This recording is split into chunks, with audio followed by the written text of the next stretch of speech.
Hola, amigas, amigos, compañeras, compañeros. Bienvenidos al Museo de la Memoria y los Derechos Humanos.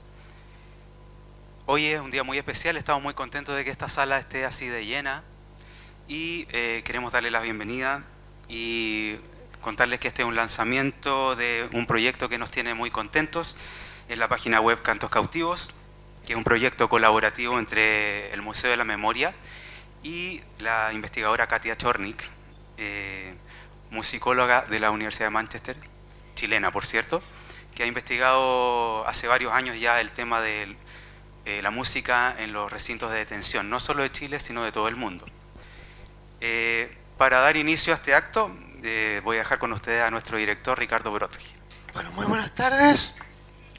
La verdad es que es un gran placer ver esta sala repleta como está hoy día, aunque yo creo que vamos a pasar algo de calor.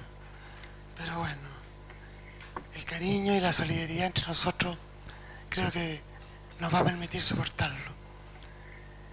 Quiero saludar muy especialmente a Lilia Concha, la subdirectora del Consejo Nacional de la Cultura y las Artes, que nos acompaña hoy día.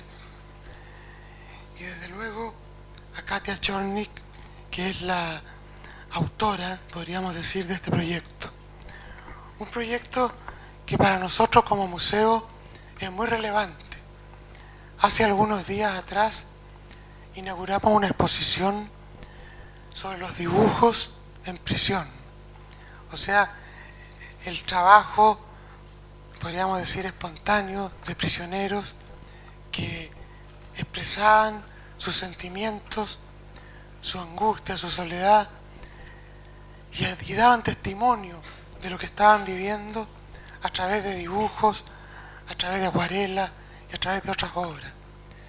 Hoy día estamos presentando una página web donde recogemos en parte lo que fueron las canciones que los prisioneros políticos en Chile cantaron, con las cuales se dieron fuerza, con las cuales se dieron ánimo, con las cuales construyeron vínculos de solidaridad en una situación extremadamente difícil. Recuperar entonces estos testimonios, estas canciones, estos dibujos, forma parte de nuestra tarea como museo de hacer memoria, para que no haya olvido, para que lo que muchos chilenos tuvieron que vivir, muchos chilenos y muchas chilenas tuvieron que vivir, no se olvide y sirva para la educación valórica, democrática de las nuevas generaciones. Ese es el sentido que tiene volver sobre estas historias, volver sobre estas canciones, volver sobre estos testimonios que sin duda están muy presentes aún entre nosotros. Así que sin más, les doy la bienvenida y les agradezco su participación. Muchas gracias. Cantos Cautivos es un proyecto que nace de la colaboración entre el Museo de la Memoria y Katia. Dentro de los equipos que trabajaron en esta construcción de la página web está el equipo de diseño, el equipo de tecnología de la información y el equipo de colecciones e investigación del cual formó parte. Este es un sitio web que se trata sobre los distintos roles que jugó la música, en específico sobre las canciones en los recintos de detención, política y tortura, tanto como estrategia de resistencia y sobrevivencia de los presos, como de la música que era utilizada por los represores. Para relatarnos su experiencia y compartir detalles de la investigación, queremos invitar a Katia Chornik a dirigirnos unas palabras. Bueno, yo quisiera partir por contar qué es Cantos Cautivos. Cantos Cautivos son dos invitaciones. La primera es una invitación abierta a que visiten regularmente este sitio web. Digo regularmente porque crece cada día, entonces hay nuevas sorpresas todos los días y esperamos que sigan habiendo sorpresas diariamente.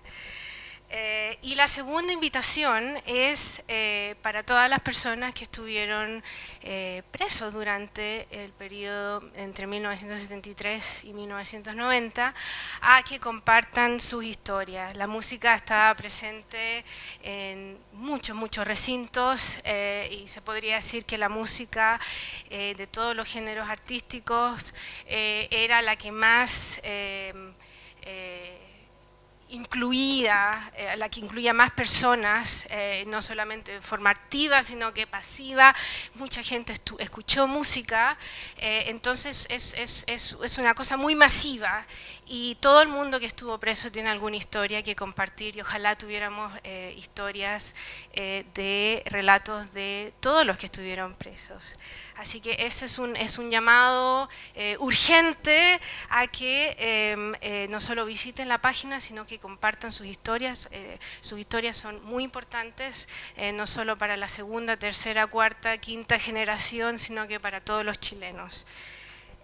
Bueno, quisiera tal vez contarles un poco cómo surgió mi interés en el tema.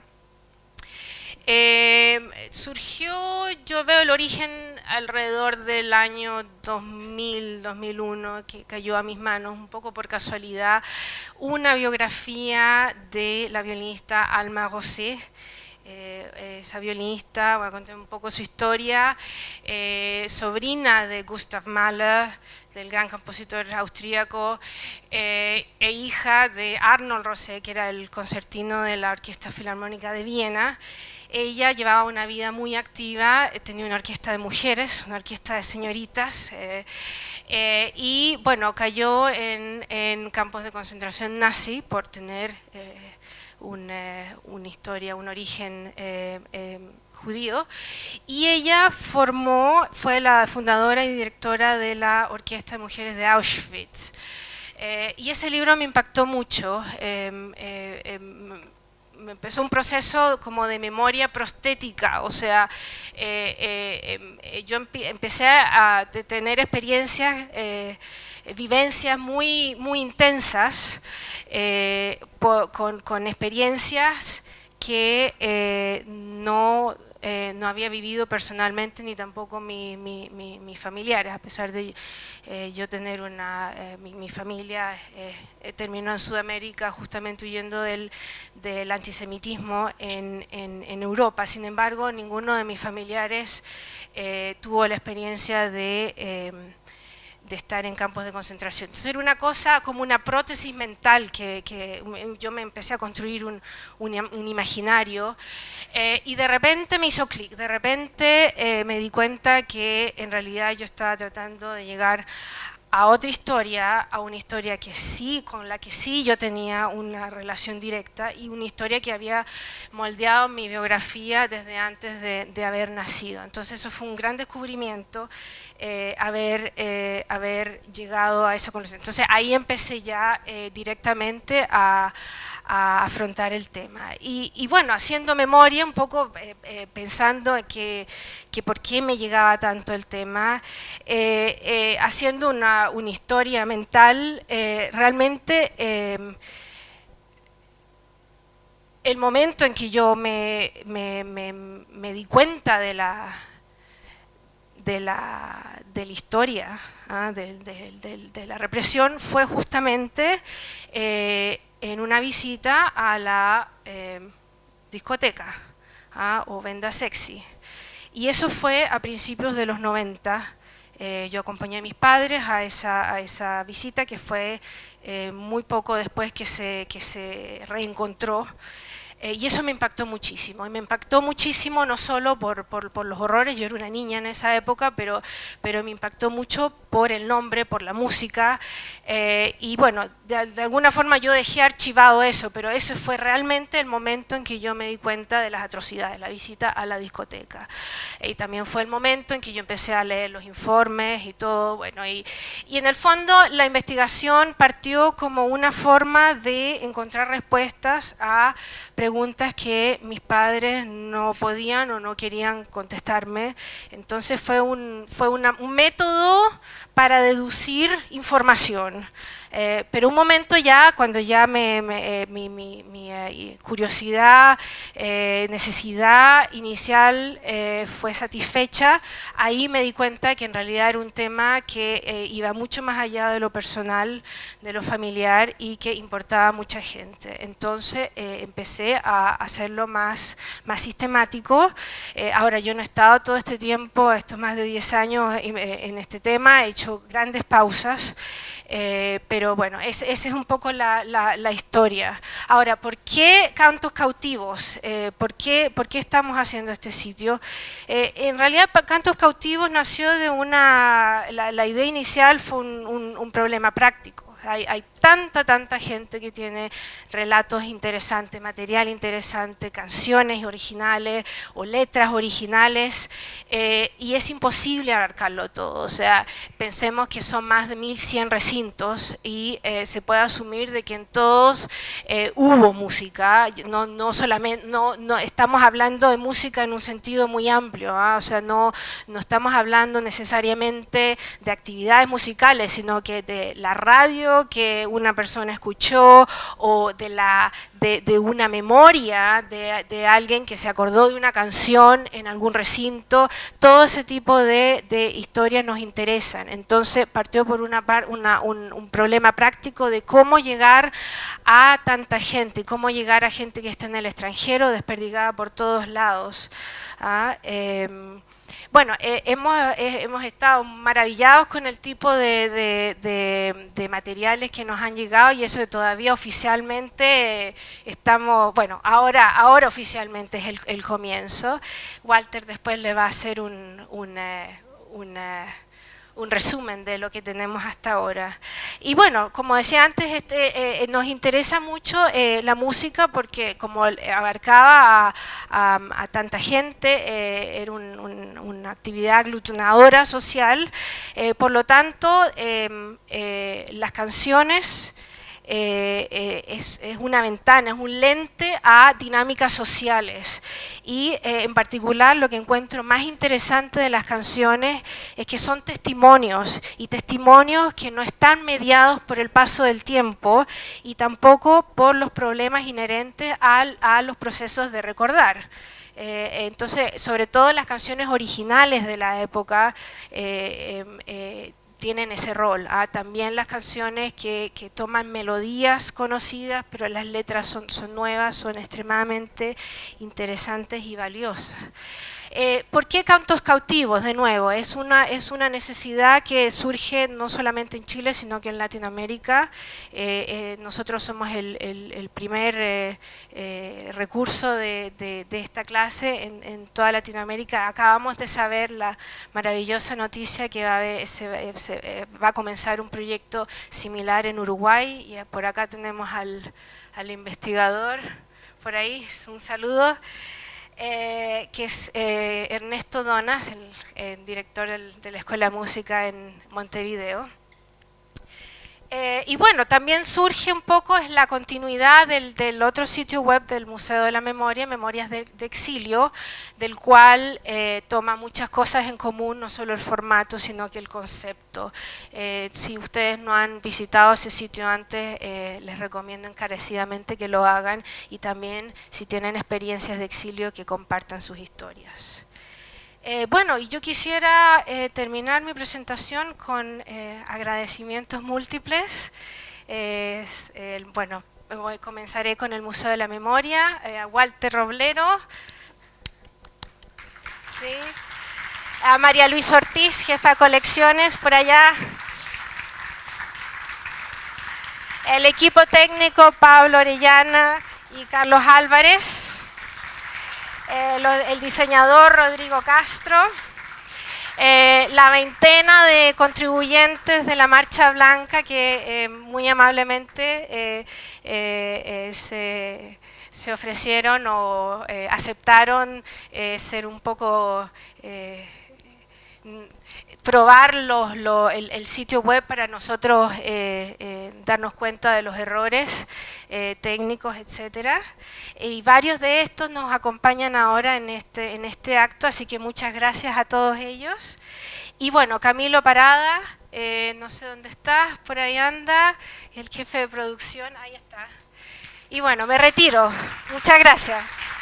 Cantos Cautivos tiene una importancia porque se conecta con otras cosas que hemos realizado acá en el Museo de la Memoria, por ejemplo, la exposición que hay de dibujos en prisión, que está en el Hall CEDOC en estos momentos y que se va a mantener durante todo el verano hasta el mes de marzo.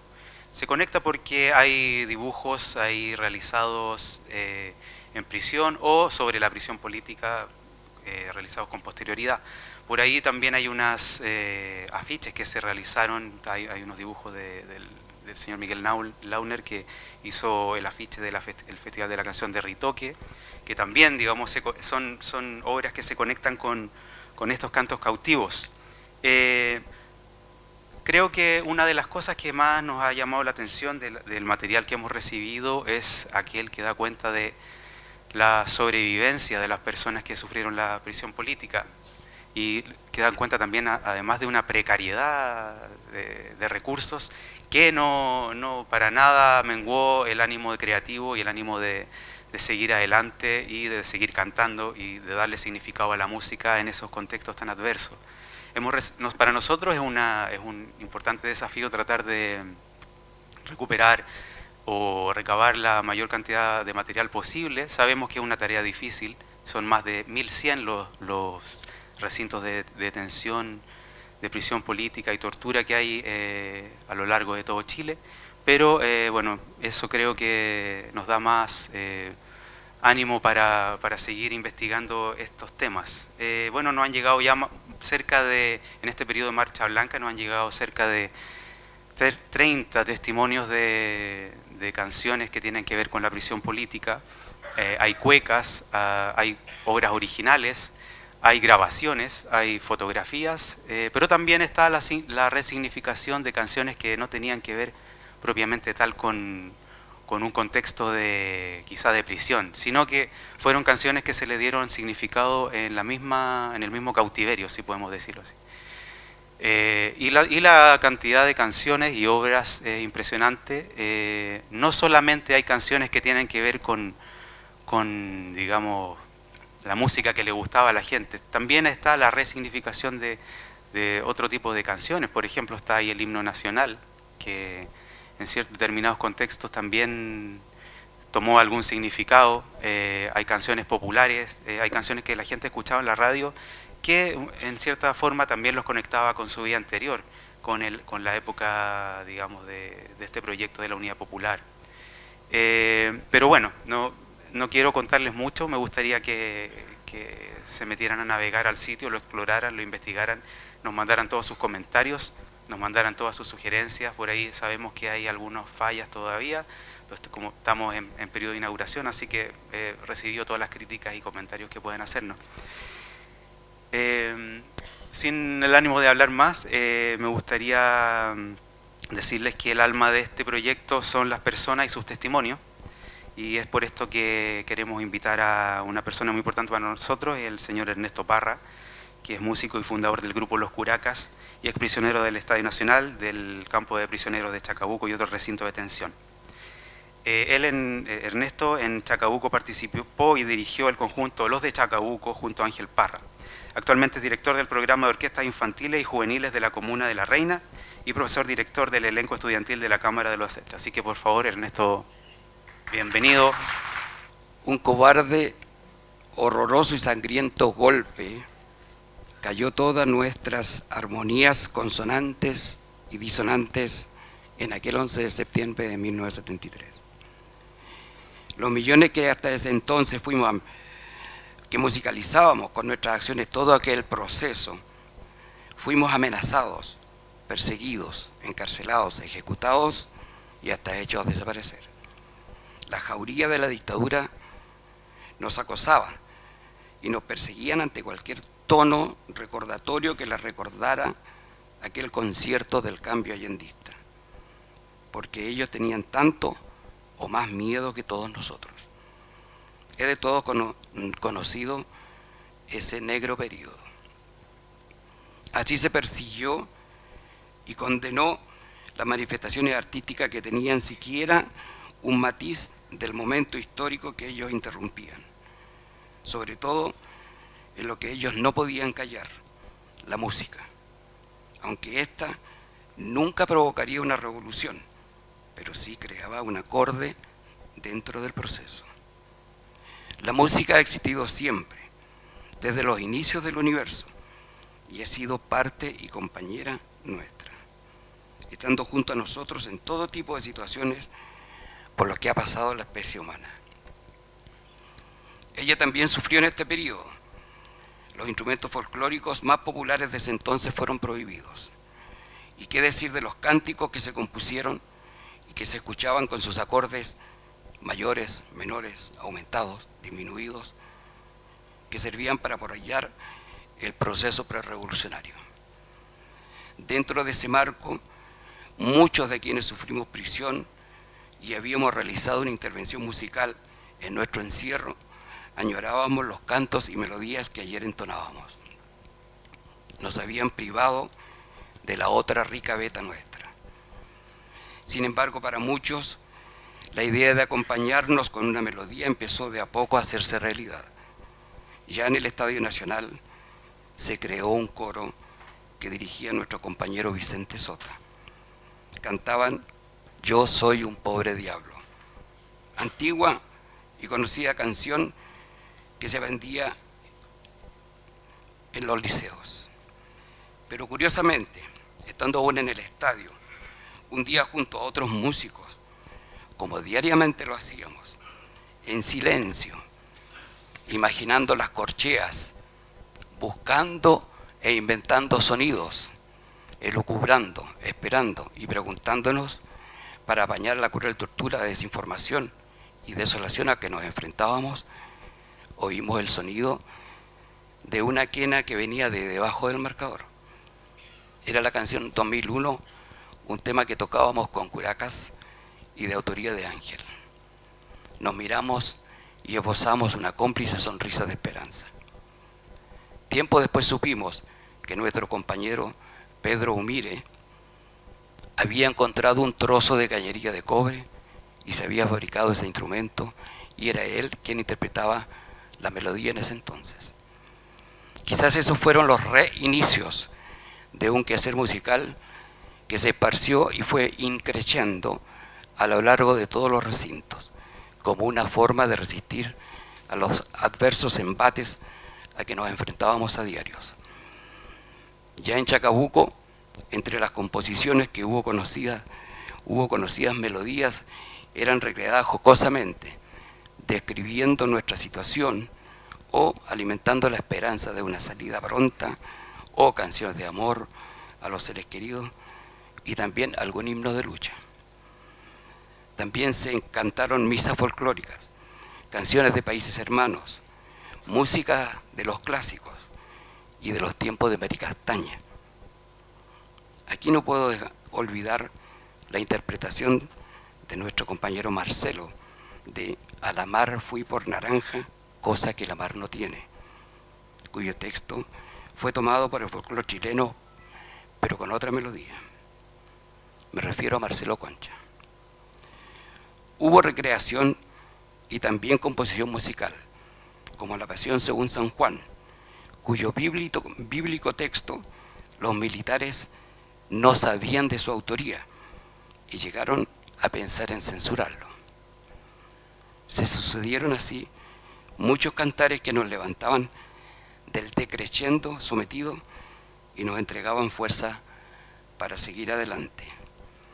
Así, por ejemplo, en el Estadio Nacional,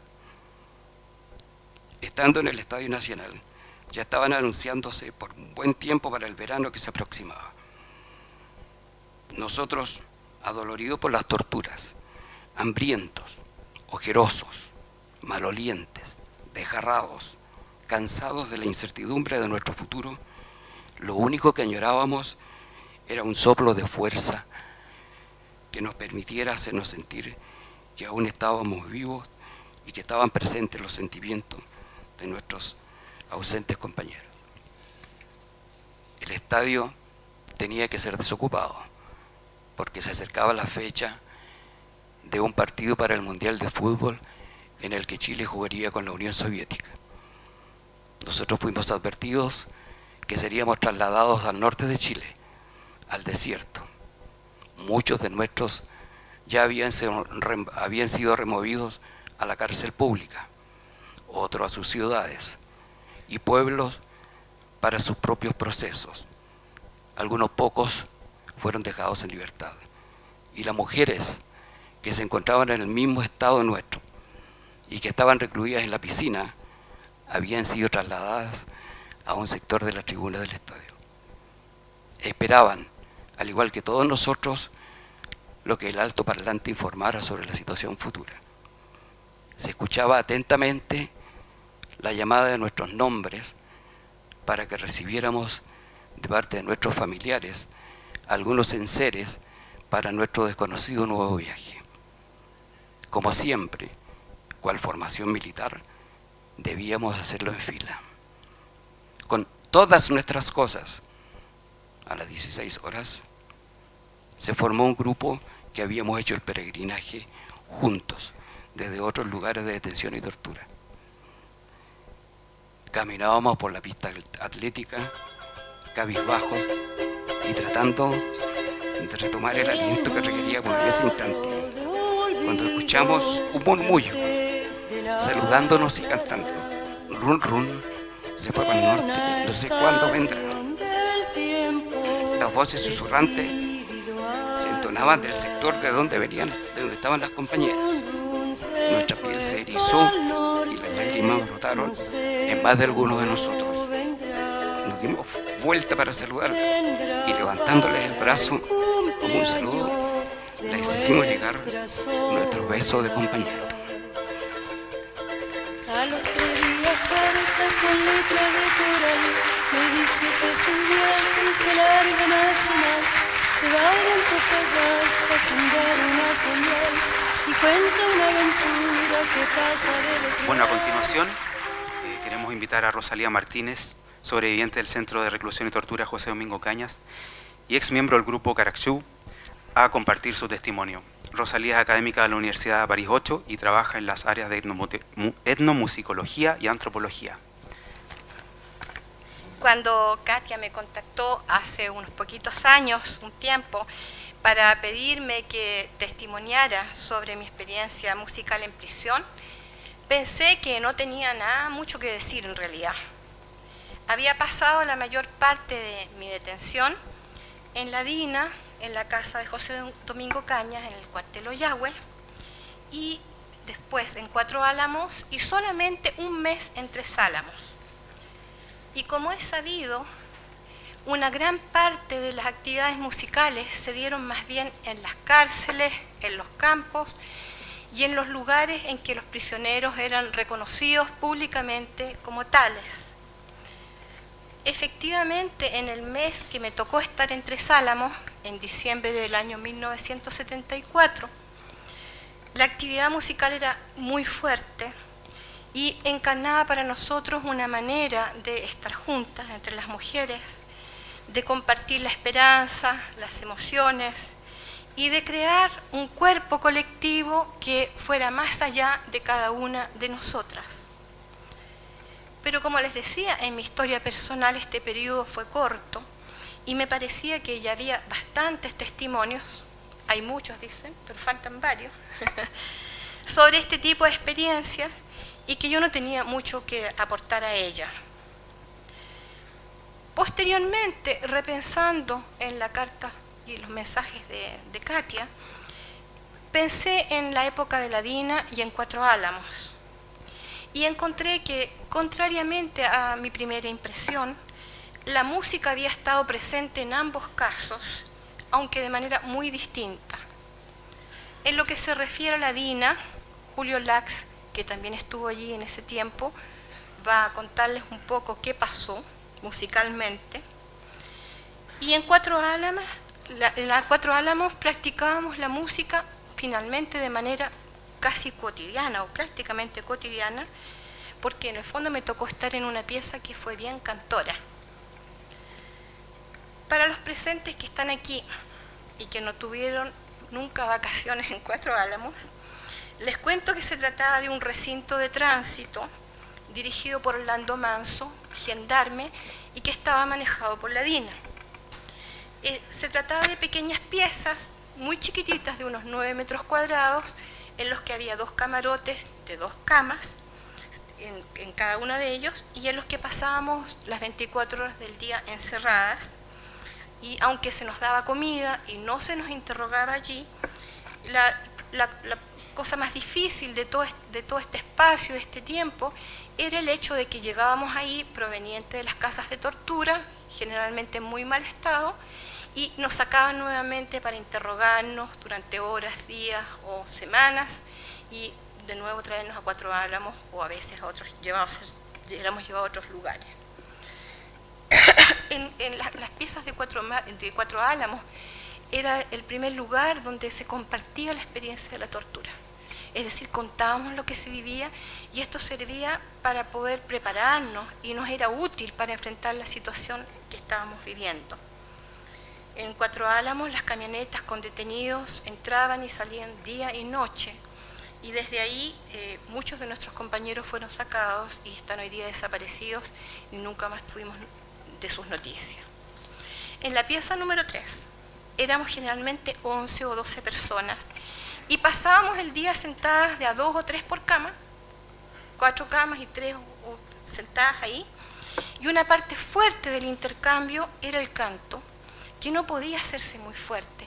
Y es esta idea de, como el testimonio que acabamos de escuchar, del susurro, del murmuro, que tiene ganas de surgir pero que no puede. Y las canciones hacían parte de una cultura compartida de música, de izquierda, canción social, política y boleros, canciones mexicanas que cantaba fantásticamente Amalia Chiñón. En la inmovilidad y la tensión de las horas, el canto nos permitía estar vivas, hacer bromas. También la cosa del humor es muy importante en su relación con la música en algunos momentos. Reírnos, y era como un espacio de resistencia, un espacio colectivo y nuestro al que ellos no podían entrar. Me quedan en la memoria como una marca imborrable de esos tiempos algunas canciones que en general no puedo cantar o no quiero cantar. Quiero contarles la historia de una de ellas, de la cual no conocí nunca el título ni el autor, y tampoco busqué en ese momento saberlo. Nos fue enseñada por Cecilia Boyanich, una muchacha de 23 años, militante del MIR, que había sido detenida junto a su marido Flavio Oyarzún. Se trataba de una canción popular que era bastante conocida. Tal vez ustedes la conocen, una que dice: yo me pondré a vivir en cada rosa. No sé si la conocen. Esa misma. Y era una canción con la que Cecilia y Flavio se habían enamorado. A veces Cecilia pedía que la sacaran al baño, que se encontraba más cerca de las piezas de los hombres, y desde la ventana cantaba sin hacerlo muy fuerte la canción para que Flavio la escuchara, con la esperanza que él lo oyera y que supiera que ella estaba viva, que estaba bien y que pensaba en él. Me parece recordar que una vez ella volvió del baño muy contenta porque escuchó un silbido con la misma canción y pensó que era Flavio que le contestaba.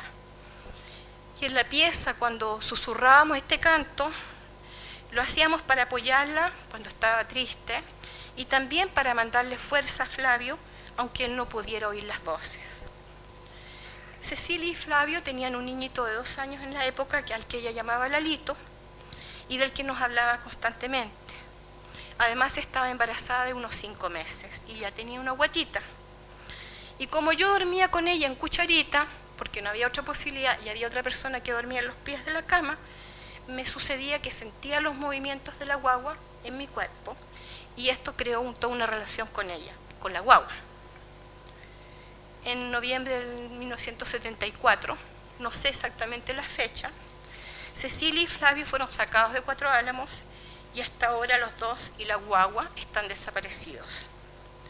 Algunas presas de la pieza número 3 nos queda su imagen y la canción. Personalmente, no quiero olvidar esta canción aunque no pueda cantarla, y el recuerdo de ella es una manera de guardarlos vivos. Y creo que por eso este proyecto es importante, porque abre un espacio en el que podemos contar estas cosas Y quiero agradecer a Katia y al museo esta iniciativa, que es muy estimulante por varias razones. Primero, porque Katia es una persona de otra generación. Y yo creo que para nosotros es algo muy reparador y totalmente milagroso, que francamente no habríamos esperado nunca, hace 30 años, de ver los jóvenes retomando esta memoria, moviéndose por este pasado y haciéndolo que sea significativo e importante para ellos, que tenga sentido para ellos. Me parece también que todo lo que tiene que ver con la música hace parte de una memoria sensible, que es una memoria de los cuerpos, de los afectos, de las emociones en las que se enraizan las razones por las que luchamos. La expresión sensible es el espacio donde las ideas y los proyectos de sociedad se transforman en experiencia de vida. Y antes de terminar, quiero darles la última razón a través de un ejemplo de París. Cuando fue el arresto de Pinochet en Londres en 1998, durante varios años trabajamos en París de manera intensa con un equipo de compañeros expresos políticos, recogiendo centenas de testimonios que servirían para los procesos de Londres y Madrid. Aquí en la sala hoy día hay varios compañeros que participaron en ese trabajo. En ese momento tomamos conciencia de que mucha gente no había hablado nunca de lo que ella había vivido, ni siquiera en su familia, ni siquiera había contado su experiencia a su mujer o a sus hijos. Para esto nos dimos cuenta también que había muchas razones, pero que dos eran muy frecuentes. La primera es que había una autocensura sobre la importancia de su propia experiencia. ¿Cómo una persona que había sobrevivido podía preocuparse de lo que le había tocado vivir si esto era nada en comparación a los desaparecidos y a los ejecutados? Y la segunda razón es que tenía que ver con la ineficacia de dar testimonios en esa época. En 1998, testimoniar no tenía ninguna consecuencia ni judicial ni política, ni jurídica ni política. Y la única situación en que la gente declaraba y contaba algo de su experiencia era cuando hablaba, tenía que decir algo sobre algún desaparecido. Desde entonces ha corrido mucha agua bajo el puente. Y me parece que lo más importante es que se ha puesto en marcha una memoria colectiva, o la construcción de una memoria colectiva que aparece bajo formas muy distintas y de las cuales es parte este proyecto. Y es una memoria que nos depasa, que va más allá de cada uno de nosotros. Y creo que esta memoria es importante porque nos permite justamente de restituir todos esos detalles, todas esas cosas del pasado que a veces no pueden contarse con palabras y pueden entonces permitirnos de compartir esta experiencia y hacerla que ella actúe en el presente. Gracias, Katia, gracias al museo y gracias a todos los que están aquí. Bueno, Cantos Cautivos se trata de recuperar testimonios, pero también obviamente se trata de canciones y de música. Y música tenemos esta tarde. Sin más, quiero dejarlo en este escenario con Mauricio Reolés. Bueno, está conmigo acá Sergio Mazardo. Él nació 2 años, 8 meses después del golpe. No tiene nada que ver. Me han pedido que dé un testimonio breve. Creo que es un error pedirle a un Géminis y ex comunista que sea breve. Pero bueno, ya cometieron el error, así que trataré de no hacerles caso. No, la verdad es que no sé cuánto tiempo ha transcurrido desde la fundación de este museo, que iba a ser un terminal de buses y trenes. Y es segunda vez que estoy en este proscenio. La primera vez fue en relación a un cumpleaños de el ya ausente José Miguel Varas en aquella época. Y la segunda vez fue con ocasión de la entrega de el bombo del piquete frente a el dictador en Londres, que hizo entrega a Lucas Santana, percusionista, ex preso político, ex exiliado en Londres.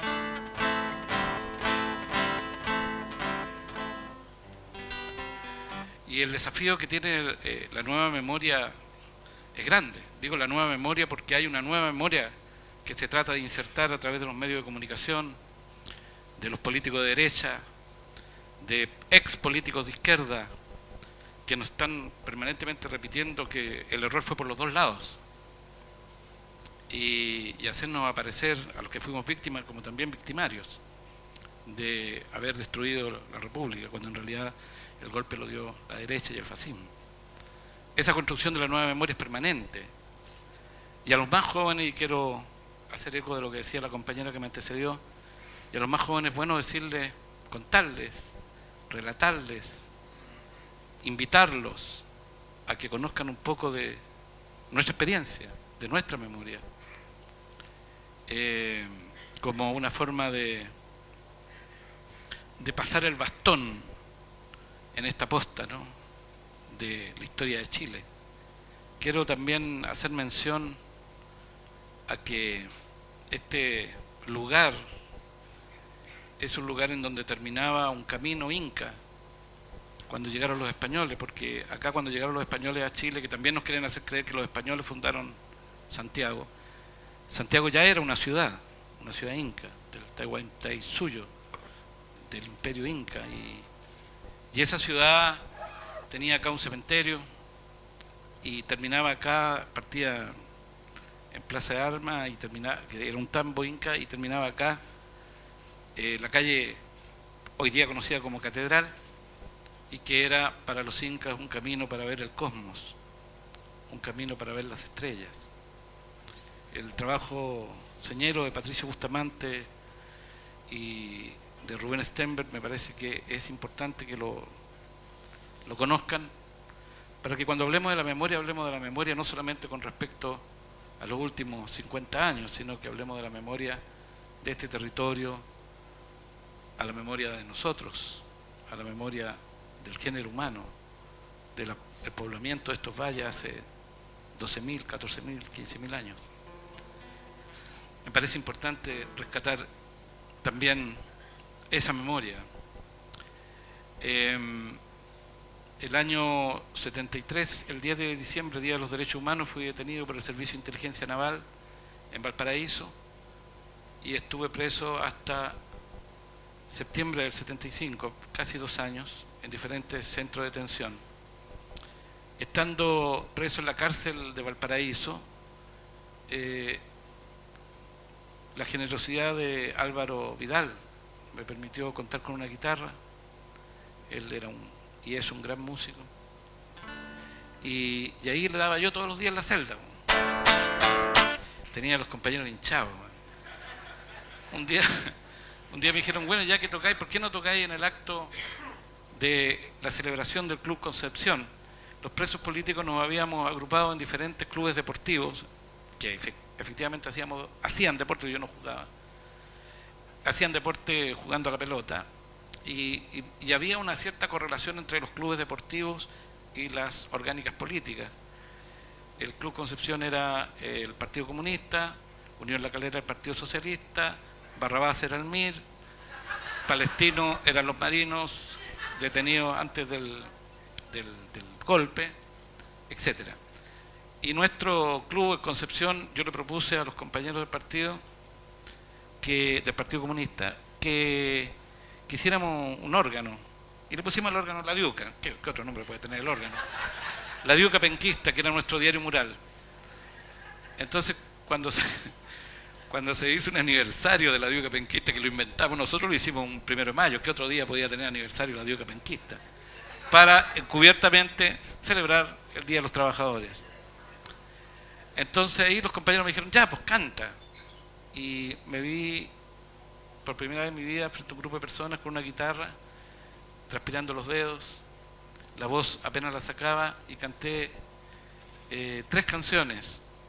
Yo estaba recién empezando a componer, elegí 3 canciones que me parecieron que las podía tocar. ¿Qué más podía aparecer? No tenía un gran repertorio, me sabía los acordes. Las canciones fueron Los Momentos de Eduardo Gatti, Qué pena siente el alma de Violeta Parra, y Nuestro México, febrero 23, del Cancionero Mexicano. Los canté con... La celebración se hizo en una celda de 4 metros por 2, ¿Cómo cabían 50 personas dentro de la celda? No me explico. Y había gente afuera también en los pasillos.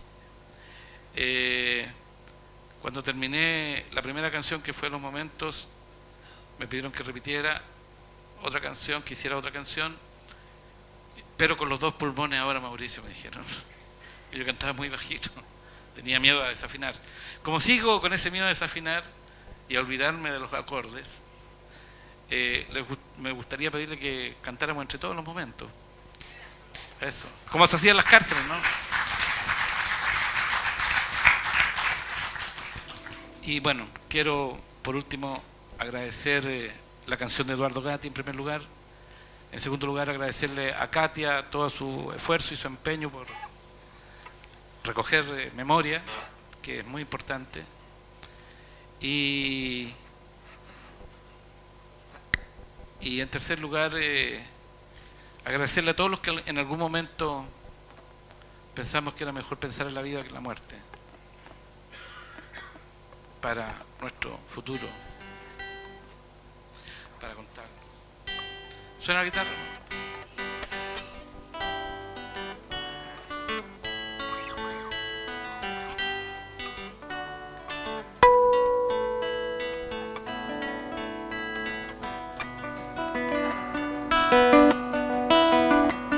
Tu silueta va caminando con el alma triste y dormida, y a la aurora no es nada nuevo, tus ojos grandes y pa' tu frente, ya el cielo y sus estrellas se quedaron mudos, lejanos y muertos pa' tu mente ajena.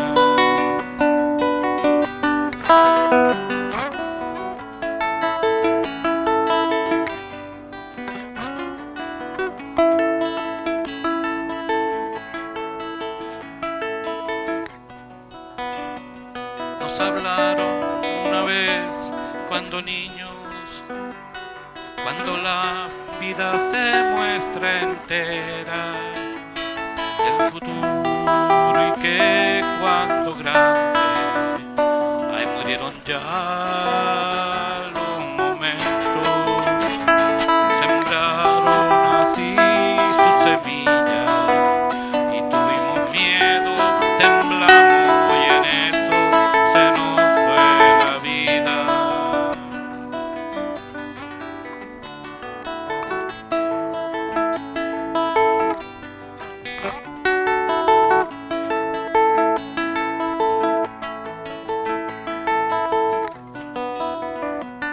Cada uno aferrado a sus dioses, producto de toda una historia, los modelan y los destruyen, y según eso ordenan sus vidas. En la frente les ponen monedas, en sus largas manos les cuelgan candados, letreros y rejas.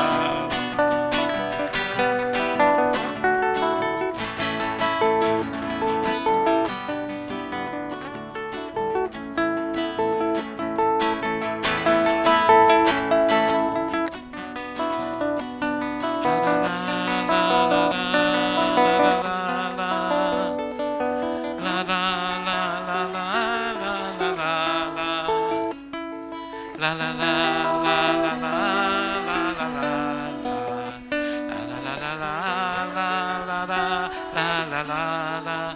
la la la la.